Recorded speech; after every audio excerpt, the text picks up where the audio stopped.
What happens when a rebellious teen from small-town Virginia discovers punk rock, rises to fame in a globally renowned heavy metal band, battles addiction, and then lands in prison halfway around the world? You might think you've heard stories of rockstar excess before, but Randy Blythe's story is on a whole nother level. It's a masterclass in turning chaos into clarity, self-destruction into self-transcendence, and one's art into a way of life. Randy Blythe is an author, photographer, and the lead singer of one of the biggest heavy metal bands in the world.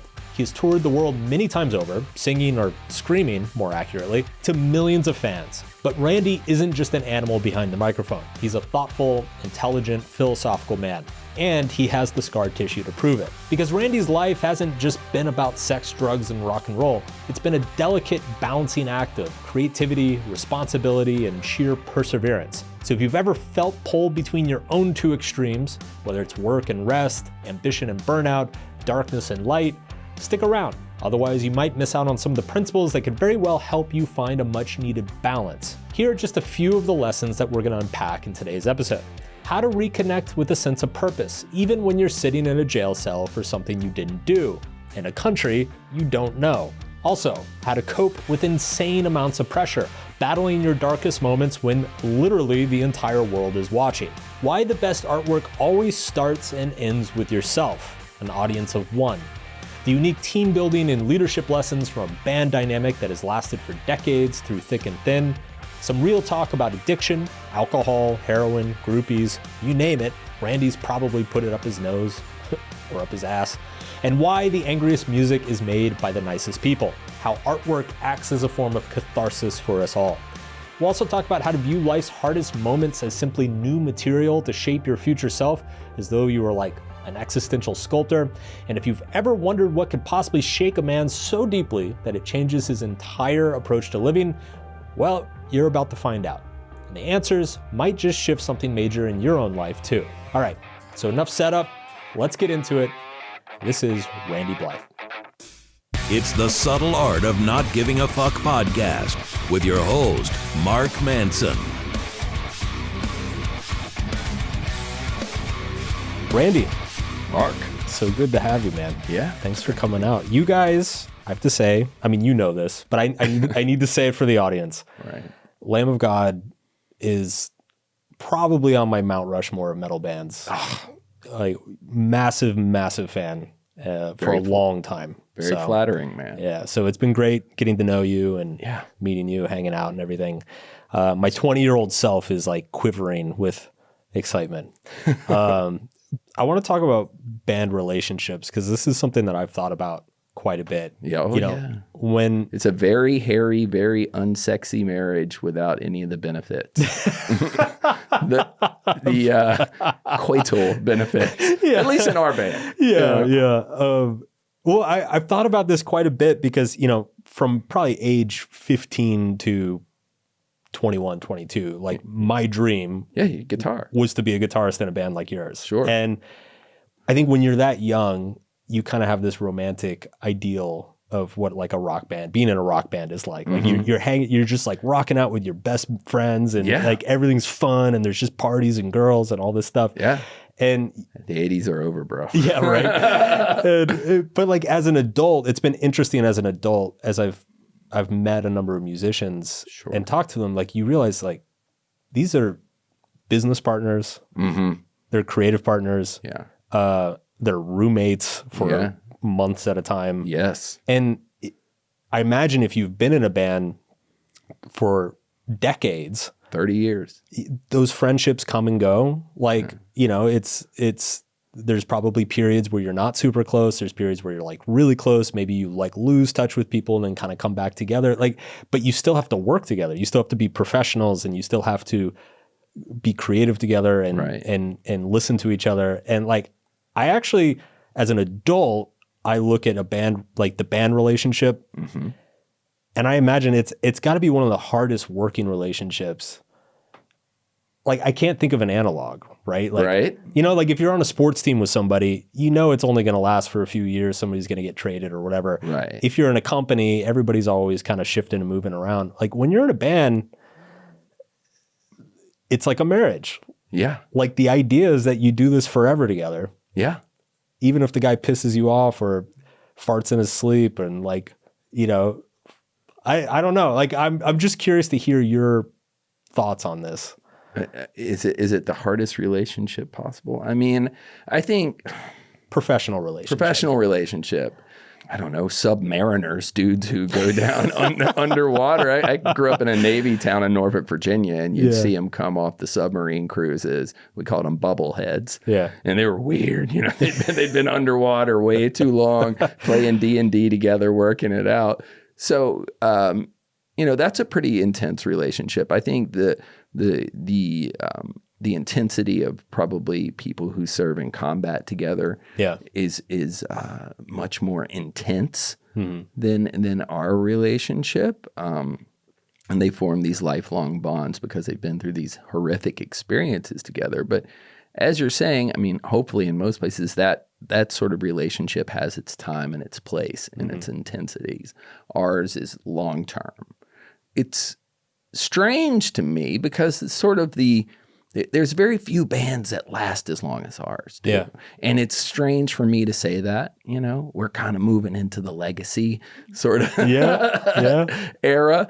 It's very strange for me to say that, but most bands just don't last as long as ours do because of the personality differences and so forth. I think with us, it's because in so many ways we have become better friends that we're still here. You know, I mean, like we've gotten in fist fights together. You know, like me and my guitar player, Mark, famously got in a drunken brawl in Scotland. I had adopted a Scottish accent. I was wearing a kilt. It was a nightmare, you know, and we videoed it and put it out. And we do signings and people are like, you know, I can't believe you two are sitting next to each other like after this fight, because it's this frozen in time moment. You know, it happens in all bands. We were just stupid enough to put it out. We got a platinum DVD out of it. But like Mark and I are extremely close friends. Extremely. And we text and talk to each other very often, not just about band stuff, but about life, you know? And I think we're very fortunate in that, you know? Would you compare, it sounds kind of like almost like a family, it is like a synthetic family. It is. That you put together, you know? It is. And it's, and it comes with all the trappings of a family relationship. Oh, yes. Oh, yes. And, you know, you're talking about this idealistic version you had of being in a band when you were younger, you know, people seem to think to this day, I mean, I've been in this band almost 30 years. When I'm at home and I'll go to the grocery store or something, someone will be like, "Where's Mark? Where's Willie?" I'm like, at home with their wife, you know, we aren't attached at the hip. They're also, you know, even in Richmond, you know, where I'm from, people are like, at the grocery store, "What are you doing here?" Buying produce, man. I'm a normal human being. Shouldn't you be on tour? No, I'm allowed to be at home. So somehow we have learned how to function better now than we ever did when we were younger. We were very combative with each other. And I think the only reason why we didn't break up is because nobody wanted to be the guy that broke the band up, because that would be defeat. I quit. I throw my head. It's like, I hate you. You know, and you do spend so much time around these guys. You're like, I hate the way this guy ties his shoes. You know, but you don't want to be the guy to crack and like, well, the band could have done great, but it went down the tubes because, you know, you wimped out. You know? What would you say are like the biggest lessons you've taken from those band relationships? Like, what skills have you had to learn and develop to like last for 30 years? I kind of keep on coming back to the same point. I think it's remember what the most important thing is. Remember what your primary goal is. And for us, it's always been to make good music that we like.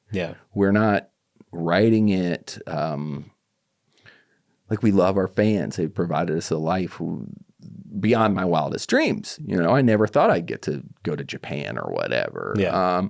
But we write music for 5 dudes, us. I've said this a million times. And as long as we are happy with it, then it's a success. And I think the fans respect that. But the most important thing, I really think, like you're saying that lesson, I think this would be applicable to relationships in general, whether working or familial or romantic, is what do you want out of this relationship? Yeah.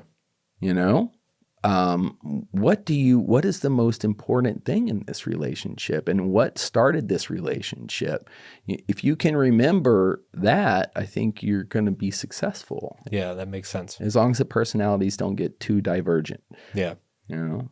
In your book, you talk a lot about, I guess I would call it like the punk rock ethos. Yeah. And how influential it was on you. Yes. Like, how did you get into that, and what appealed to you about it? Well, like I come from this little tiny paper mill town originally, called Franklin, Virginia, on my dad's side of the family. It's where they were raised. And I was a weirdo, sort of outcast, nerdy guy, still am, proud nerd. And I couldn't seem to fit into any sort of regular social group. I wasn't interested in football or cars or whatever. And I didn't understand why people didn't accept me for myself, why I was more interested in reading Lord of the Rings books or whatever than going to a football game. Because I was like, I'm a good person. That's the most important thing, right? Yeah. No, but you're young and immature, and so people judge you.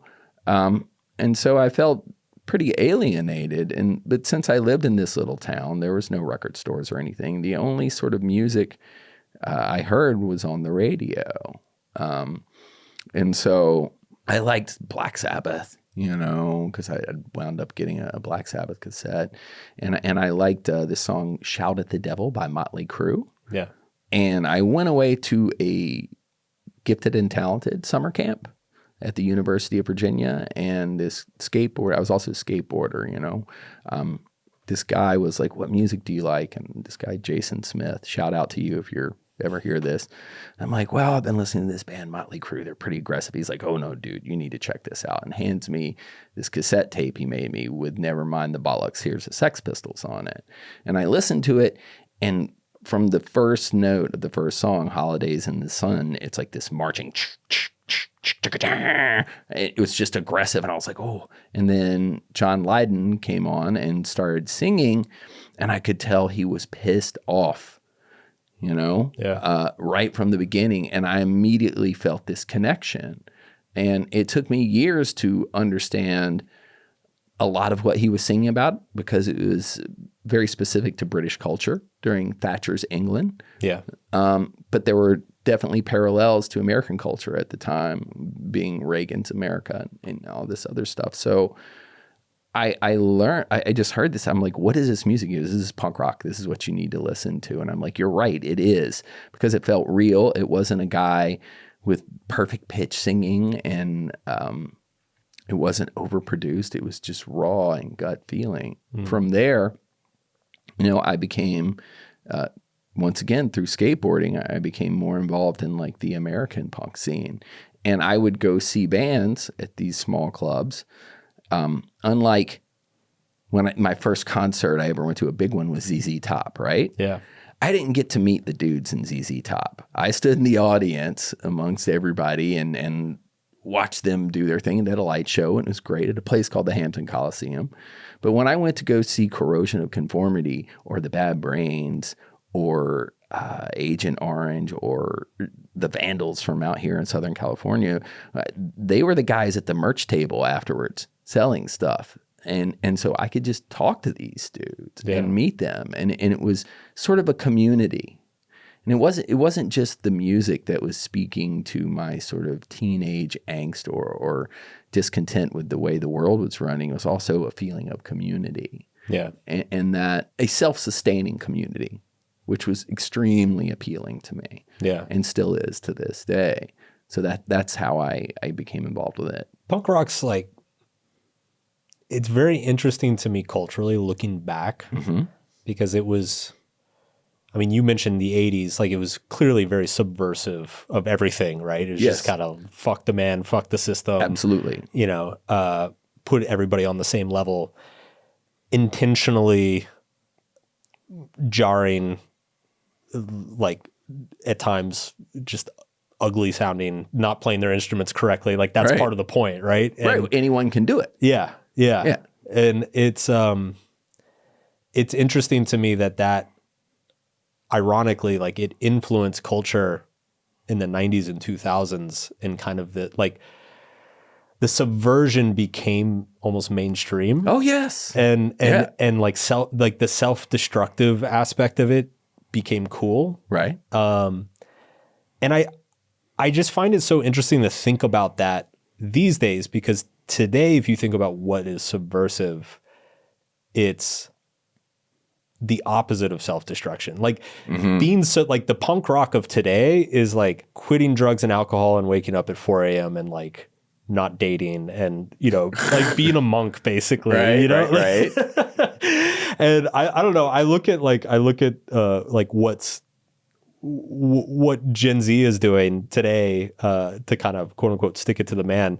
And then I just think back to like our youth, right? You know, where I'm just like drinking and smoking and doing drugs at an absurdly young age. And it just makes me wonder like how the pendulum is swung completely in the other direction and where it will end up eventually. Yeah. I mean, part of me thinks that it probably oscillates back and forth across the generations. Like I'm sure the young people today look at our generation and they're just like, man, get it together. Like you guys are a fucking mess. And just like when we were kids, we looked at our parents and grandparents and we were like, wow, you guys are a bunch of fucking yuppie, uptight, squares, bullshitters. You know, it's just really, it's really interesting to me. It is very interesting to me. I think that these sort of, there's been a paradigm shift, I think, in what is cool, as it were. Yeah. And, you know, I try not to be the old man shaking his fist at the sky. So I think the fact that beyond the obvious problems of like the opioid epidemic that, you know, was fed by the Sackler family, I think that the youth today are much more cognizant of the fact that it's not cool to be an alcoholic. Yeah. You know, you hear the term heroin chic. You used to hear that a lot more. And, you know, I knew a guy who became a junkie on purpose. He's just like, I'm going to be a junkie. It's cool. It's like, no, it's not. You know, luckily he got out of it eventually, but he had a rough ride through it. And for me, drinking, and then particularly once I got in a band, and eventually that was my paying gig, drinking was expected. Yeah. It's like, of course you're going to drink your face off. You're in a metal band, you know? Haven't you ever seen the Pantera home DVDs? Don't you know about Ozzy? Yeah. You know, I think kids today are cognizant of the fact that all that is bullshit. It's an illusion. And they don't seem to be as substance driven, I guess. Yeah. You know, or recreationally substance driven. Why do you think addiction is so prevalent among musicians and artists in general? I mean, even going back to like Charlie Bird in the 40s and, you know, like, I mean, it's just Coltrane. Yeah. I mean, it's just addicts all over the place. Yes. I think it's because musicians, artists in general, when we're creating, I've sort of come to this conclusion, at least for my own self, and I certainly see parallels in many, many people I know. We're trying to process these out of control feelings, I think. We're trying to express very strong feelings, particularly, I know in my case, about whatever. And sometimes those feelings can become overwhelming, particularly if they're rooted in anger. And for me, alcohol and drugs were a way to numb those feelings. You know, it's also there's once you get a little success, it's a pressure cooker. I think if you allow people's views of you, if you allow external how people think and view you to affect yourself, it gets more and more and more pressurized. So for me, I think,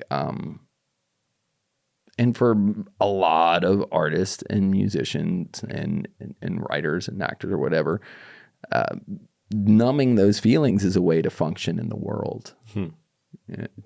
And it works for a while. Yeah. For a while it does. And then depending on how far down the road you go, it becomes very counterproductive. I know it did in my case.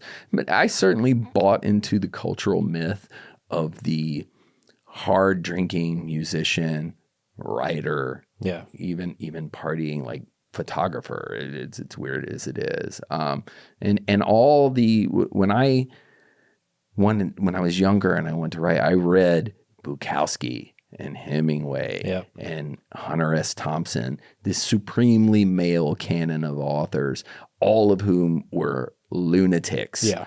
And so I wanted to be a writer. So I did a lot of the things the great writers did. I was drinking my face off. I did a fair amount of womanizing, got in a few fist fights. And like a writer, I was doing everything that all those writers I like so much did, except for the writing. That's the key thing. Yeah. A lot of these sort of people that are held up as these brilliant artists that died so soon, too soon, or killed themselves eventually, such as Hunter S. Thompson and Hemingway. Right. Like they're trying to deal with pain. They're trying to deal with emotion, and they're using these substances to do so, and then eventually it stops working. Kurt Cobain, right? He's frozen, this frozen genius in time to a certain generation. The dude was obviously in immense pain. Yeah, you don't blow your brains out with a shotgun because you have a stubbed toe. Yeah. This is an existential pain of a massive scale. Yeah, I don't remember what or where, but I saw a small documentary or short documentary about him a year or two ago, maybe. And it was interesting because, as a 90s kid, Kurt was like God. Right. He was everything, growing up in the mid 90s, and Nirvana was everything. And, you kind of revered, there was, again, a romanticism about his pain and his suffering and, his addiction and the suicide and everything. And it was interesting watching this documentary, and they had a bunch of old footage and interviews with his old friends. And I think maybe even Dave Grohl was in it. And it was just, it was interesting watching it as a 40-year-old, how sad and pathetic it was. It was heartbreaking, honestly, how weak and fragile and completely dysfunctional he was, not to mention a lot of the people around him.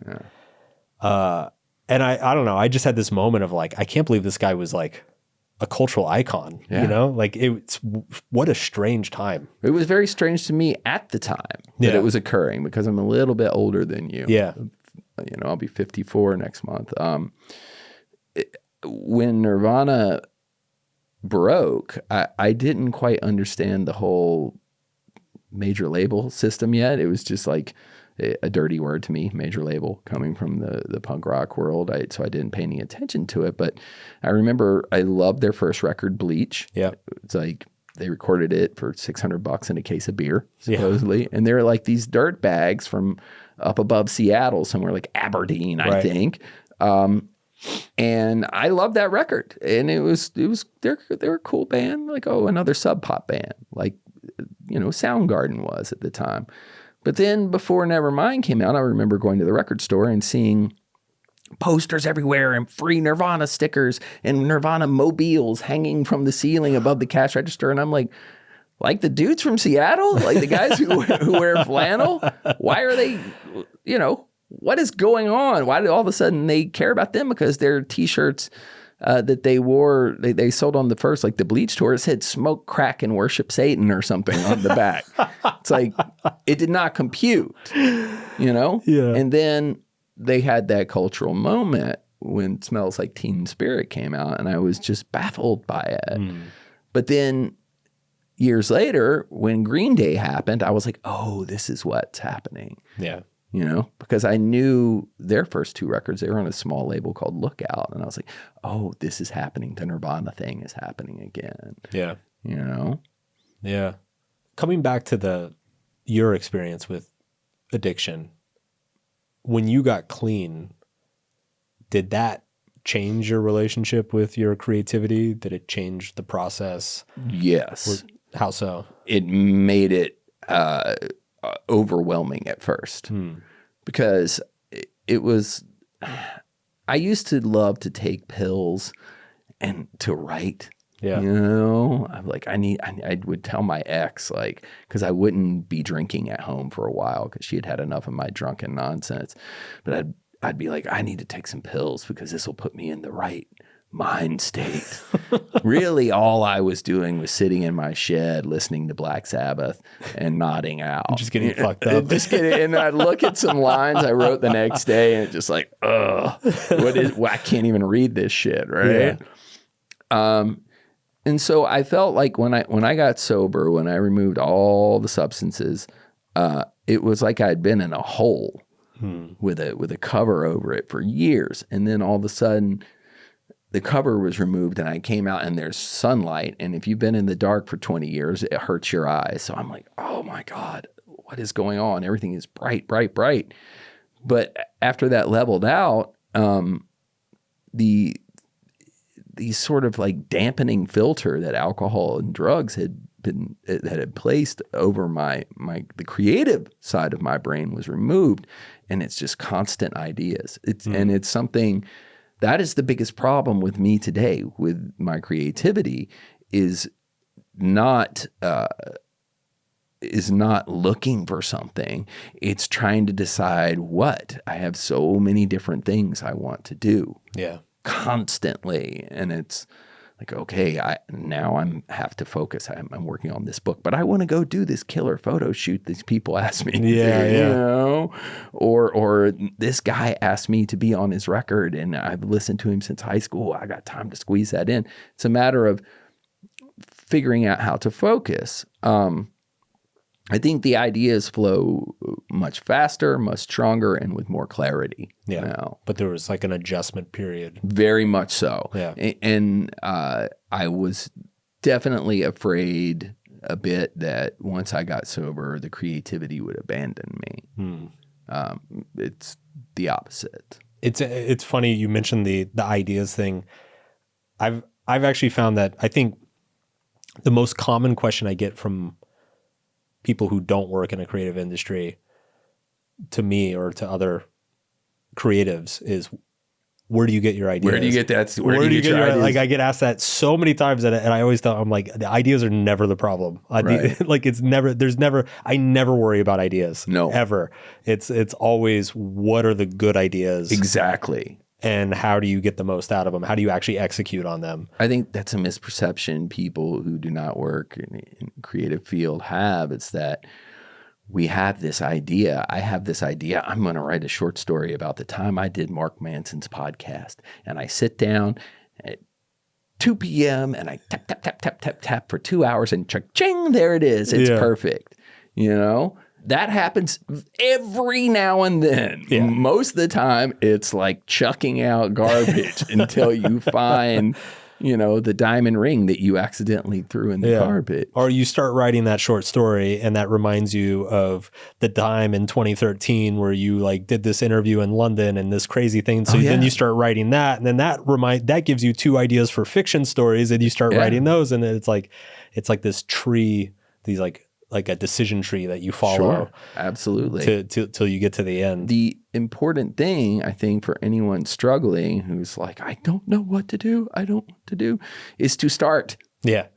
That's the hardest thing for me as a writer, putting ass in chair. Yeah. Start, engage in the process. thinking about everything is, we all think all the time. I forget how many thoughts we have a day, bazillions of them, but like thinking about all that you're going to do is never going to get things done. Yeah. Sometimes it actually inhibits things getting done. Coming back to the alcoholism, I just kind of want to get that full story. Was there a specific moment that you decided to stop, or was it like... Oh, yes. Okay. Yeah. What was that?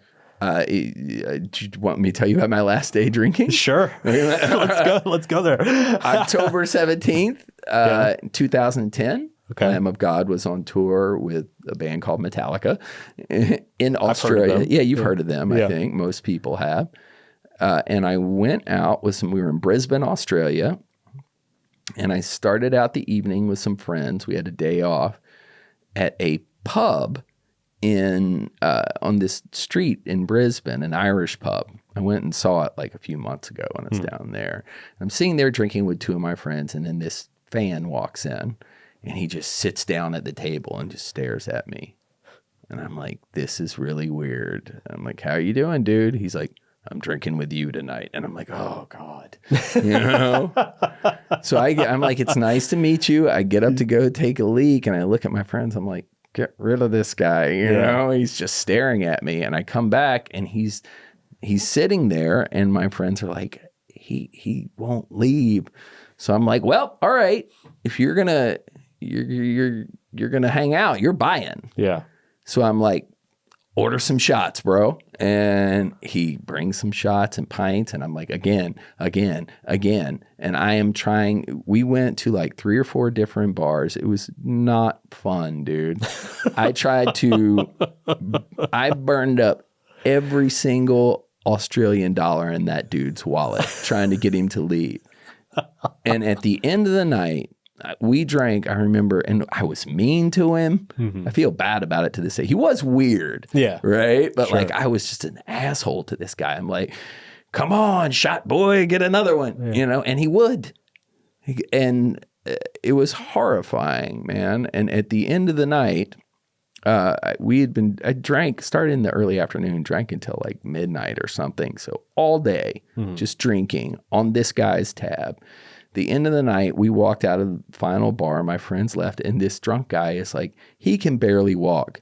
And I remember very clearly him standing under a street light, just like weaving. And I did not feel drunk at all. I was mad. And I looked at him like, go home, dude. Go home. It's over. And I went back to my hotel room and left him weaving standing on the street. It was just awful. And I did not feel drunk. And I'd done a bunch of drugs too that night too, by the way, some sort of Molly or something. And I didn't feel anything. It had finally stopped. Like those intense feelings I had in my head, the alcohol and drugs no longer numbed them. I woke up the next morning, October 18th, 2010, and walked out on my balcony because we had like a hotel suite. It was nice with the balcony. You've been to Australia? Yeah. It's awesome. Beautiful.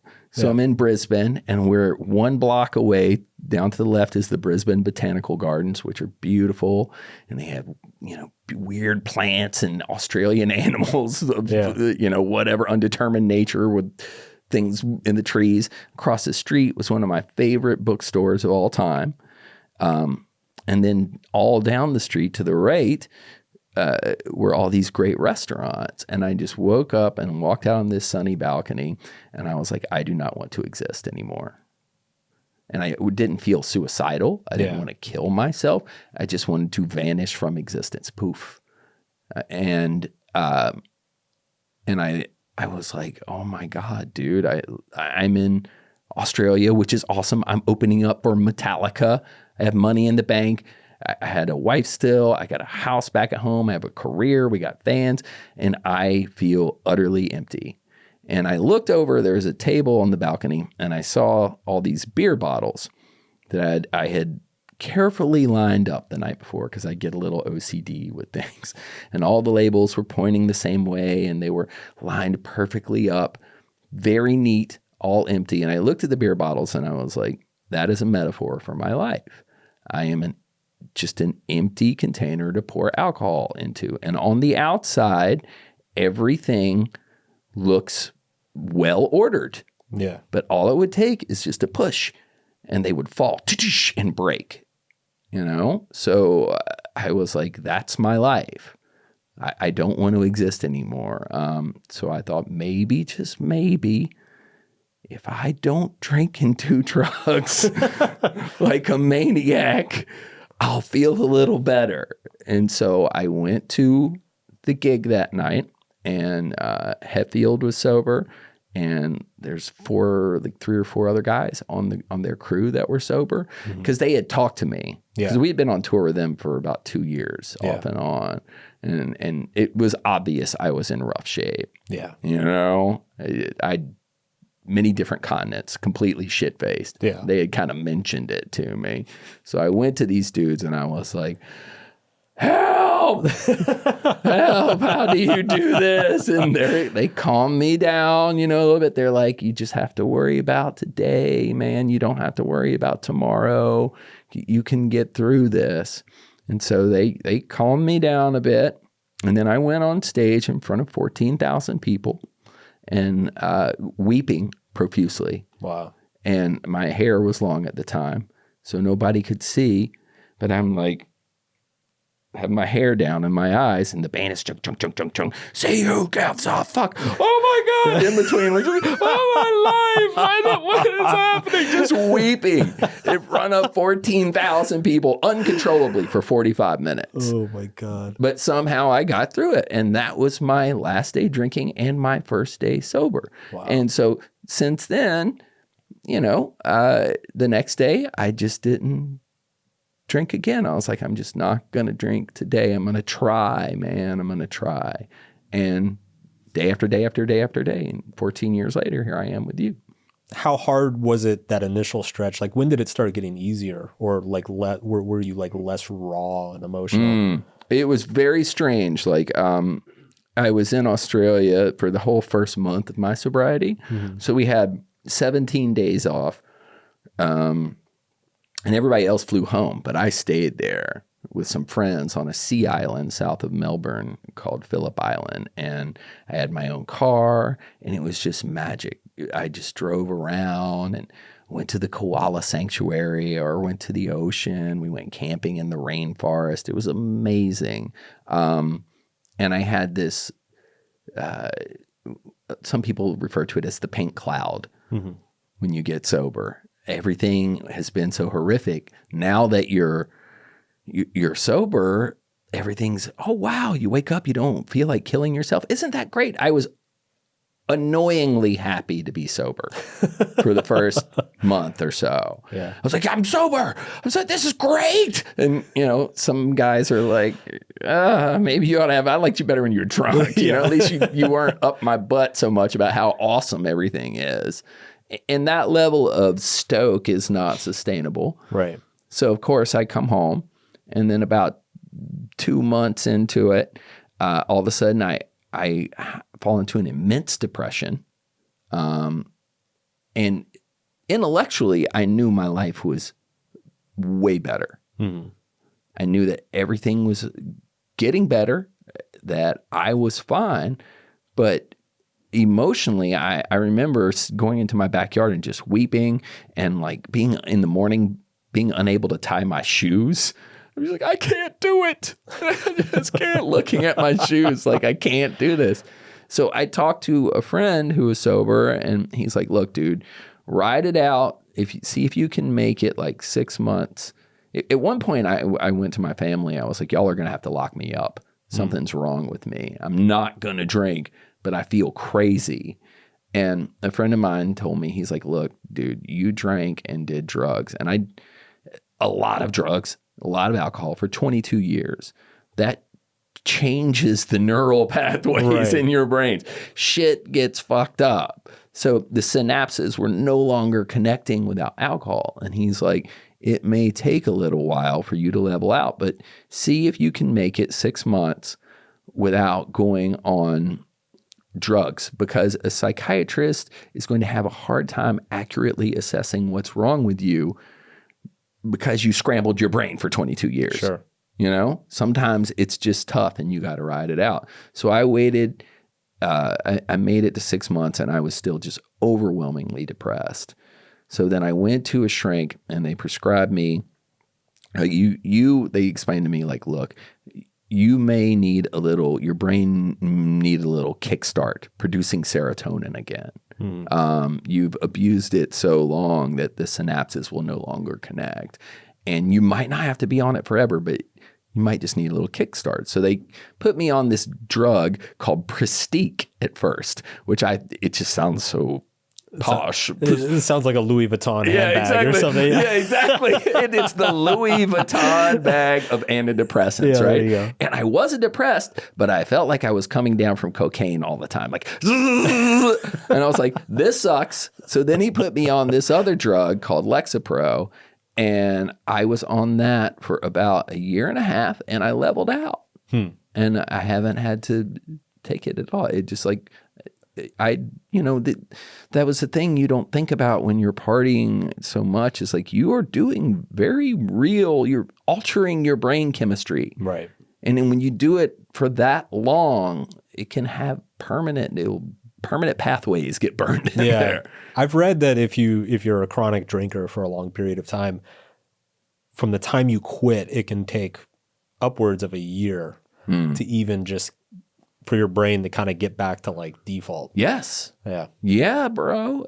I believe it. I was also an acid dealer when I was younger. So like there's a lot of there's a lot going on. And when I stopped doing that stuff, because I did that, there was a good year or two where I was taking acid all the time. It took me about a year to come down for like I was functional. I didn't think I was, on a different planet or anything, but the floor was still moving and the walls were still breathing. It took a while for things to get back to normal. Yeah. So if you put stuff in your psychoactive substances in you, it's going to mess with your brain. Yeah. In your book, you talk about how you kind of have these two sides of yourself, like this eternally optimistic side and then this kind of bleak, nihilistic side. Yes. And how much of the drug use and abuse was like an attempt to manage balancing those two sides? And then like, how have you managed those two sides of yourself since? Well, I think the drug and alcohol fed both sides. Particularly in the beginning, it fed the optimistic side. It's like, sure, you don't have any money, but you have a great buzz and it's a beautiful day and, you'll figure out how to pay rent later. It's not that big of a deal. But as it progressed, it more and more and more fed the depressant side. So for me, being an active addiction to alcohol, I don't think I ever got strung out on drugs. I don't know how I avoided that. It wasn't for lack of trying, But alcohol was my baby. For me, being in that, it was a constant roller coaster. It was up and down, up and down, up and down. And, Buddha talked about the middle path. That sounded dreadfully boring to me. Who in the hell wants to walk down the straight narrow, down the middle of the road? But for me, it's something I have I've tried to strive for ever since, because the alcoholic or drug-induced highs are wonderful. The lows are crushing, and you can't live your life on a roller coaster. So now that I've been sober for 14 years, it's a matter of me self-managing those two extremes to the best of my ability. And it's very much a process for me to this day. If I get angry or depressed about things, I really used to kick my own ass severely. I still do, but I'd be like, why are you depressed? Yeah. What's wrong with you, dude? You know, like your life is great and you're a piece of shit, which makes you even more depressed. Right. Now I've tried to come to the conclusion that, hey, dude, this is a temporary state. And of course you're going to feel depressed because like the fires out here, I was talking to you before we started this, obviously it was nothing I was experiencing directly, but the whole time those were going on for about a week, there was this constant low level hum of anxiety going on. And the optimistic guy would be like, what are you worried about? You're in Virginia and nothing's on fire, you know? And that's not cool either. Right. Right? Yeah. That's not cool either. But the sort of depressed guy is just like, the world is ending. And I was constantly, I texted you to make sure you're okay, like constantly contacting all my friends out here. Because that was so anxious to me, at first I started kicking my butt a little bit. You know, I'm like, dude, you're being counterproductive now. But then I came to the conclusion, like, yes, you're going to have some anxiety. You have a lot of people you care about out there. Yeah. You know, and you shouldn't beat yourself up because you feel this. That, in fact, the fact that you feel anxious shows your humanity, that you have some compassion, that you are not an entirely self-centered asshole. Right. Entirely. Yeah. Right? You know, Partly, but you're not entirely. So I've tried to learn to accept both aspects of my nature because they can both be useful. I think being too negative, when happy moments come, it's I don't want to embrace them to the point that I ignore anything around me, but I should allow myself to have those happy moments. Yeah. And knowing, just like these sort of negative moments, this too shall pass. Yeah. Yeah. And that's why the middle path is much more appealing to me now. Yeah. It's constant work, though. Constant. You get pulled off in both directions all the time. It was interesting reading that chapter of your book because it actually made me think about metal and metalheads.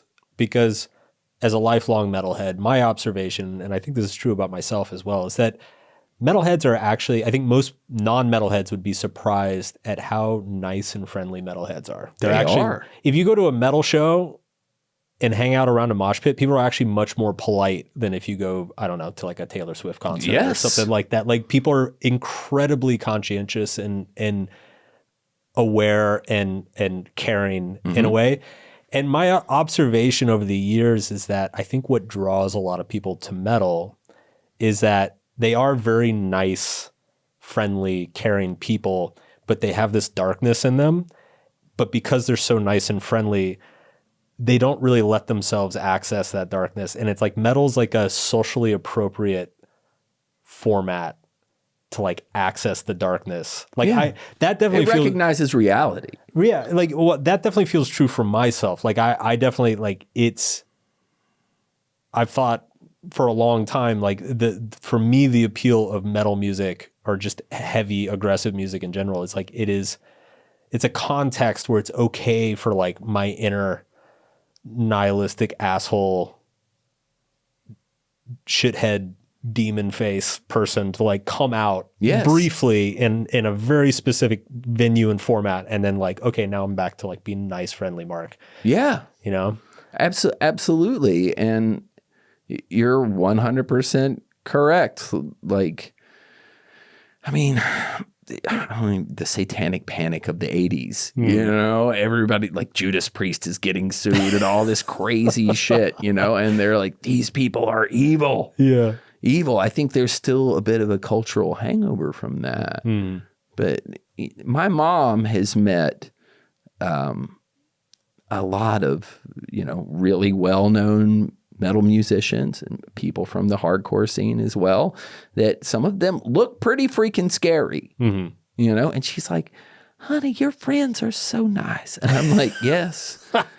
Yeah, they're great dudes. Yeah. You know, because I think it's a matter of not having to walk around with this sort of front that everything is okay all the time. Right.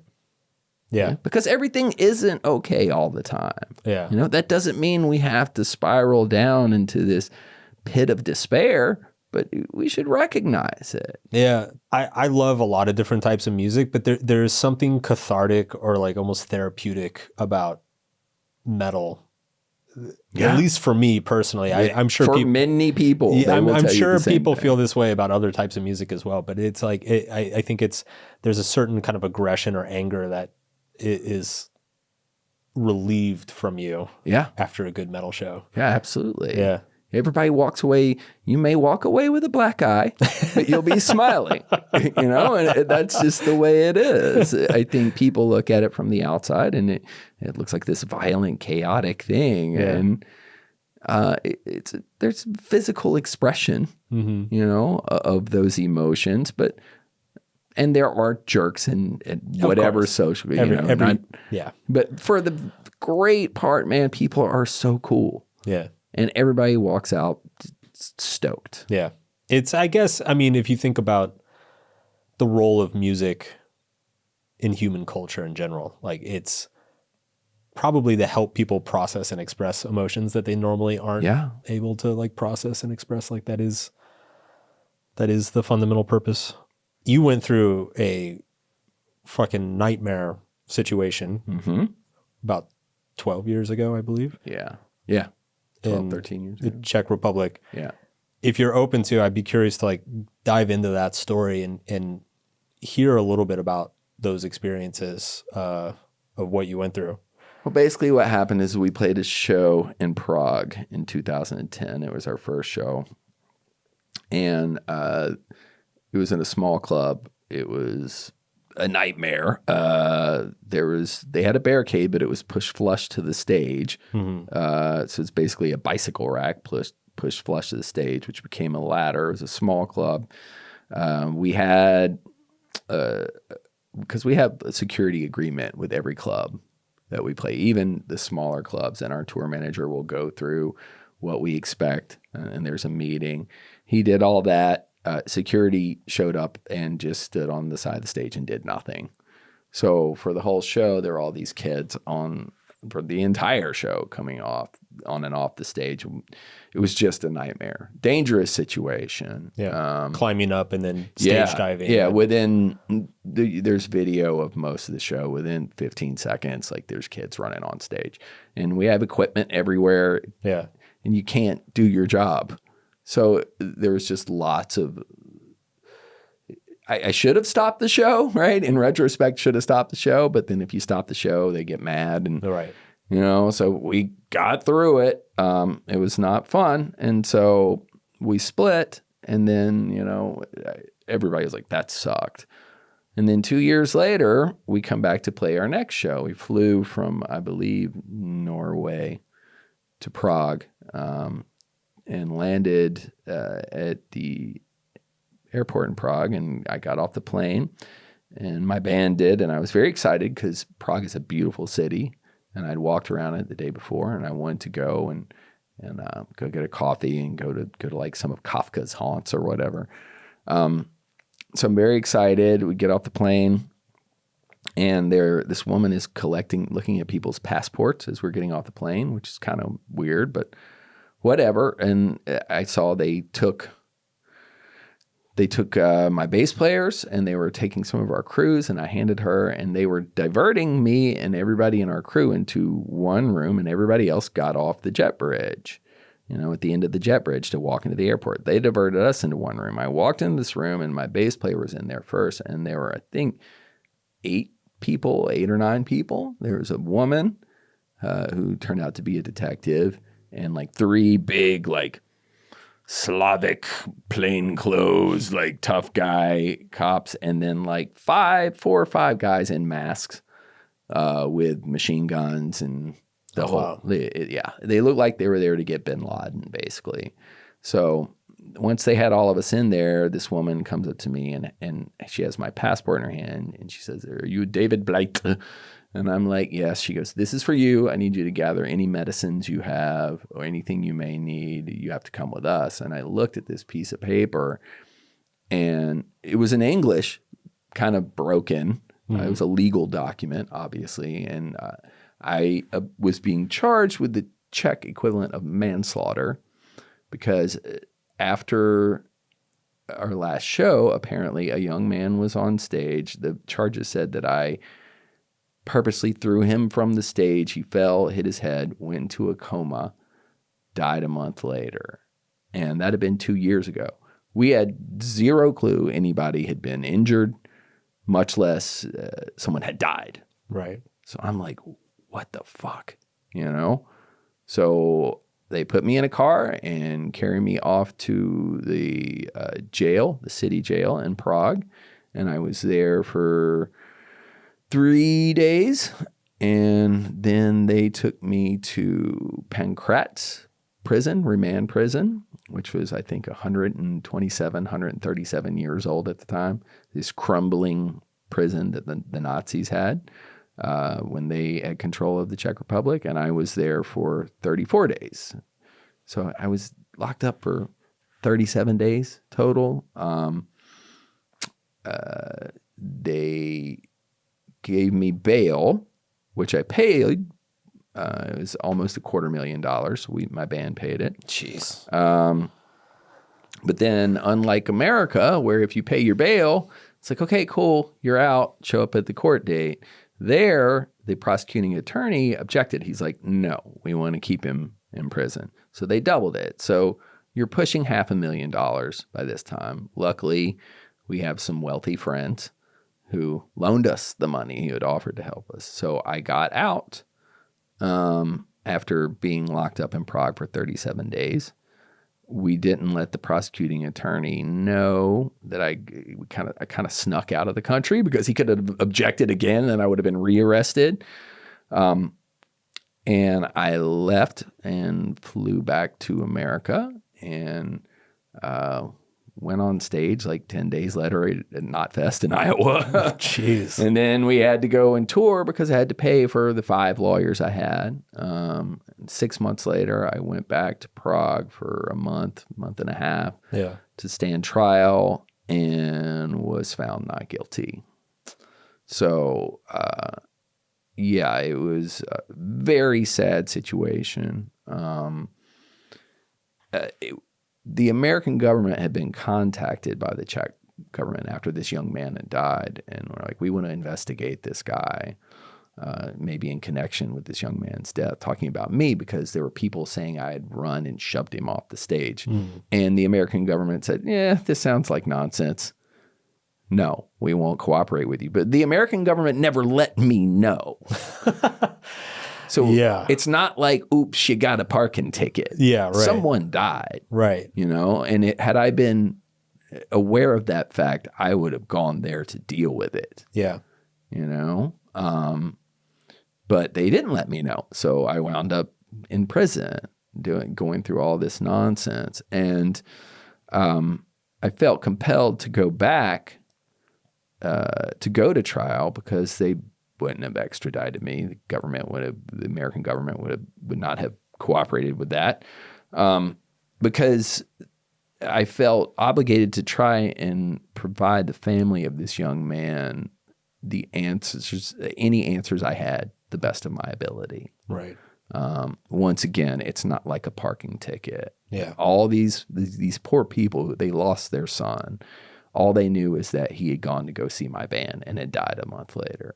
That's very serious. So also I wanted to be made aware that if I held any sort of responsibility in this matter, I needed to face up to that and be held accountable. Because, I hate to tie everything back to drinking and alcohol, but like I wasn't drunk the night of the show. I knew that for a fact. Yeah. For so long, I ran away from my problems and my feelings and my issues by putting drugs and alcohol on top of me. So when I was arrested, I've been sober about 1.5 years. I went to prison sober. I knew that if I did not go back and do my best to provide these people with some answers, then I would have just been running from a problem. And if I can convince myself that I don't need to be held accountable in this situation, then it's only a hop, skip, and a jump until I can convince myself it's not a big deal. Take a drink, and then I would have probably just killed myself. Yeah. What was your state of mind going into that prison? Like, did you know what was going on? Did you how long did you think you were going to be there? Like, I thought it was all a huge mistake at first. But the weird thing, we've been talking about ideas and being an artist. The weirdest thing is when they arrested me at the airport, all of this happened very quickly. I can't say exactly how long it took from them handing me this warrant and then to me getting in the car, but no longer than probably 3 or 4 minutes. But when it started occurring, wow, time slowed down. And I had a conscious thought. I was like, you need to pay very close attention to everything that is happening to you right now. You need to be taking notes. It was like a camera in my brain just started clicking. Not only because this is important for your well-being, but this is going to be something you're going to write about later. Yeah. And it seemed strange and almost inappropriate to have that sort of thought process going on at the time I'm being arrested. But that's the way my brain works now. Right. Everything comes in and I'm like, this is something that might potentially be output in some form or the other artistically later. So I was very hyper aware of my surroundings and time seemed to slow down. But when I went in, I felt, oh man, it's kind of hard to put words on the feeling. Just I tried not to have expectations of this is going to be resolved in a couple of days, which I thought it would be at first. But then as time stretched on, and I didn't get out of jail, and I stayed in prison, and it looks like your bail isn't going to work out. I tried really to stop thinking about leaving and tried to stay really focused and stay in the moment as to what exactly was happening right there. And no, I didn't know half of what was going on. Very few people spoke English in there. I didn't have a computer, no internet, no cell phone. My lawyer, my Czech lawyer, would come to see me sometimes. And there were a few prisoners that spoke English in there, but not very well. Like we went out to the yard one day, and this prisoner, I remember he comes up to me and he was trying really hard to form the English words. He's like, Ozzy Osbourne. And I'm like, yeah, I know Ozzy. What about it? He goes, Ozzy Osbourne says good thing for you. And I'm like, what? He's like, Ozzy Osbourne says good thing for you.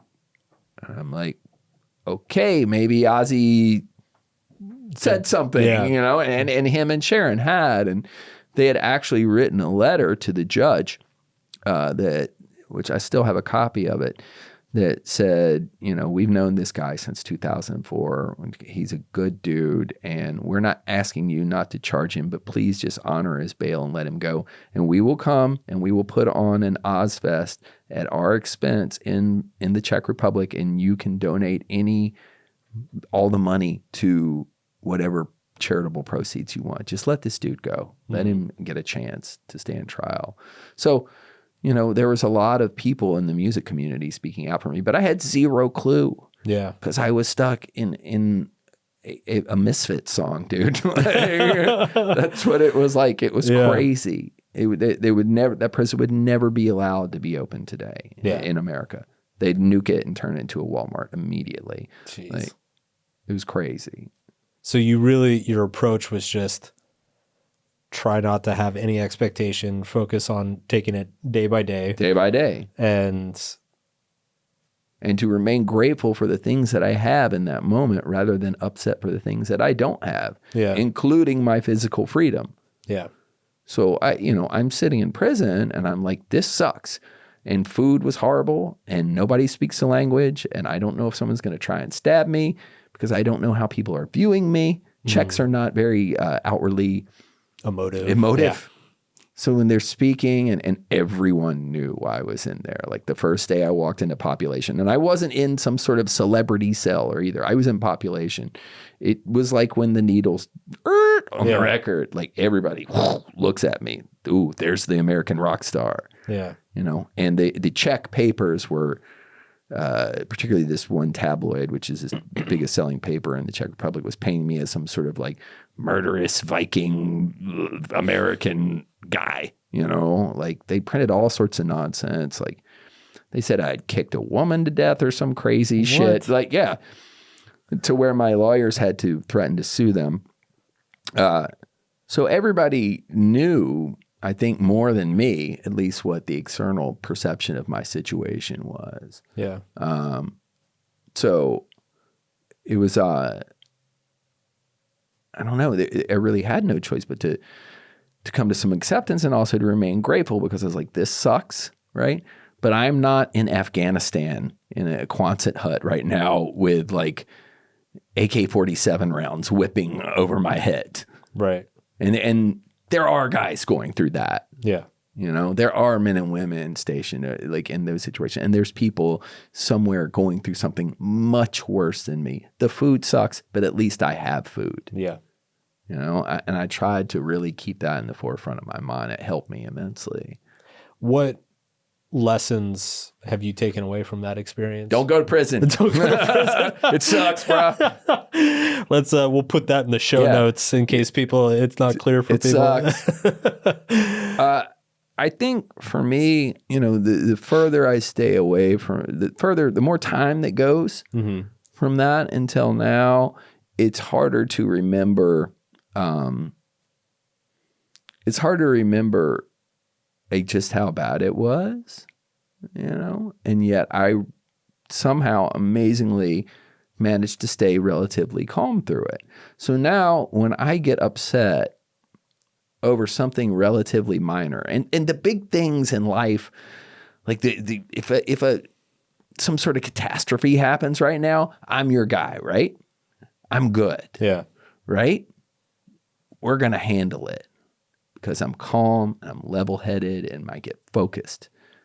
But if the coffee maker breaks, it's all bets are off. It's horrible. And I'm like, argh. Or if I can't get my computer to work and I have to call the AI assistant and it's just like, fuck, I'm going to fucking lose my mind, right? That's the stuff that gets me. It's the little things. And the further I stay away, the further I move away from this horrible experience I have, I forget. So I have to remind myself sometimes, like, dude, you were in prison. Yeah. You were facing 5 to 10. They don't give you time off for good behavior. You could have gotten out 2 years ago and you're flipping out over there being no parking. Yeah. What the fuck is wrong with you? So I have to really remind myself of that. And, on the bookshelf beside my writing desk, there's a picture of the prison I went back and took when I went back for a trial. I took this picture of this clock because there's a clock in the yard and the paint is all peeling and it's on the cover of Dark Days. This photo is. That was the only clock I had for a month, once a day to go out and look at the time for an hour, and I keep that up there. I keep this picture up there to remind me you were somewhere real bad. Yeah. And yes, whatever you're going through right now sucks. And sometimes it's real life things. Sometimes it's inconsequential bullshit that I let, get under my skin. But you are in prison. Square yourself away, soldier. Yeah, it's crazy. And it is so interesting too, because like the value of keeping that reminder like front and center, even though it is probably one of the worst experiences of your life, having that reminder consistently.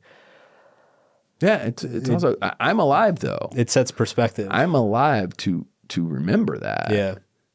The family of this young man, their son's gone. Yeah. That's horrible. Horrible, man. What I went through is nothing compared to that loss. Yeah. You know? So I have to be cognizant of that as well. Right. Yeah. If I want to have, you know, any sort of accurate assessment of myself as an empathetic, compassionate man with a correctly calibrated moral compass, I have to keep that first and foremost in my mind. Totally. It's an incredible story, man. It's fucking crazy. So don't go to prison. Yeah, don't go to prison, kids. And y'all don't do stupid shit that'll get you in prison. You aren't a gangster, trust me. Before we wrap up here, I'm curious, for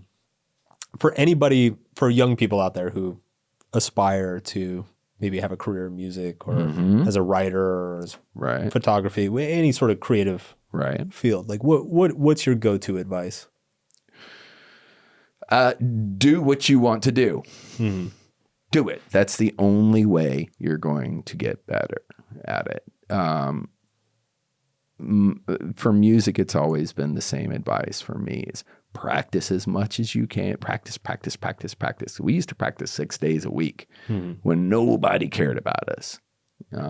Practice, and play as much as possible anywhere to anyone at any time. For us, that meant playing someone's basement for 3 people, you know, going on tour in a van, playing punk rock squats or whatever. That's the world we come from. We did not wait for someone to hand us something. You know, I think in some ways, because the internet and social media, the internet existed, but it was not nearly as prevalent as it is now. Not everybody had a laptop. Smartphones didn't exist when we started doing this kind of thing. In some ways, it's easier to get your stuff out now. And for young people, I think the democratization of recording technology and all that stuff is great. It's easier to get your stuff out now, but I think there's also in the younger generation this sort of feeling of constantly being judged, right? And I think it produces a sort of anxiousness in them, you know, and you can't give a fuck about that. Yeah. Right? It's interesting because it's, you know, you mentioned playing a basement to 3 people. That night, if you guys suck that night, the stakes are pretty low because it's only 3 people are going to know how much you sucked. Whereas today, theoretically, if you put something out and it sucks, theoretically, you know, the whole world could know tomorrow. Right. But let's look at the reality of the situation here. This is, I think that's the sort of the problem with this feeling of being judged on the internet, right? It's not real. Yeah. It's not fucking real. You know what is real? Playing in a bar and having a beer bottle smash against your head. Yeah. That's fucking real, bro. That happened. Yeah. You know? If I can handle that, if you can handle 50 people screaming, "You fucking suck," and throwing shit at you or fist fighting the audience or whatever, just total chaos in real life, that has real world consequences. Someone writing "you suck" on, you know, Instagram or whatever, that's not reality. Yeah. They aren't in your house yelling at you, "You're a failure." Yeah. They just aren't. You have to be able to disconnect from that. If, you know, obviously we want people to like our music and we want people to come see us or whatever, but I do not give a flying fuck who doesn't like our music. If I did, I would never leave the house. Yeah. You can't give a fuck. I hate to keep saying it, but you just can't, bro. It's well said, man. It's well said. What did you do in those moments with the people shouting and the beer bottles breaking? Keep on fucking rocking, just bro. Keep rocking. Just a big middle finger back at the crowd. Right. Yeah. Very combative, man. Yeah. Sometimes because it was, you were asking, you know, in the early days, it was just like destroy. Yeah. Like that's part of it, you know? Yeah. Someone's going to huck something at you, you know? I think part of it too is just make something that you love so much that you're willing to be hated for it. Yeah, absolutely. And if you do get some sort of measure of success or recognition, you have to be prepared. People will hate you for that. Yeah. You true. pay your bills, fuck you. Right? You pay your bills doing something that you love, so fuck you, buddy. Yeah. Well, I don't. Yeah. I think that's where that comes from. Yeah. You know? A little bit of envy. Yeah. Yeah, or, just if you want this life as an artist or a writer or whatever, you have to want all of it. Yeah, there's no world where you create something and everybody loves it. Yeah. So it's you have to get comfortable with the disapproval as early as possible. I think that's like probably a good piece of advice. 100%. Yeah. Become accustomed to that. Yeah. The sooner that gets comfortable, the better off you are. Yeah, the more you're going to continue to focus and push and work on what you want to do, what's important to you. Well said. All right, Randy. The new book is out. It's called Just Beyond the Light. Yes. Your memoir, Dark Days, also covers some of the stuff that we talked about. That's in bookstores everywhere. Thank you for so much for coming on, dude. Thank you so much for having me. It's a blast, man. It's been over the years seeing your book in bookstores and then finally figuring out, oh, wait, there's a connection. It's been a trip. I have to say, the night we hung out at your show, seeing how many metalheads were fans of mine. Of you, yeah. Was like, it made me so happy. So great. Dude, our drummer Art was just like, oh, he fanboyed to me. Yeah. He's like, Mark Manson's really coming. I'm like, yeah. And then you were so kind to send him a book, signed in. Great dude. Yeah, It's been a blast, dude. Thank you. Certainly. Thank you. Yep. The Subtle Art of Not Giving a Fuck podcast is produced by Drew Burney. It's edited by Andrew Nishimura. Jessica Choi is our videographer and sound engineer. Thank you for listening, and we will see you next week.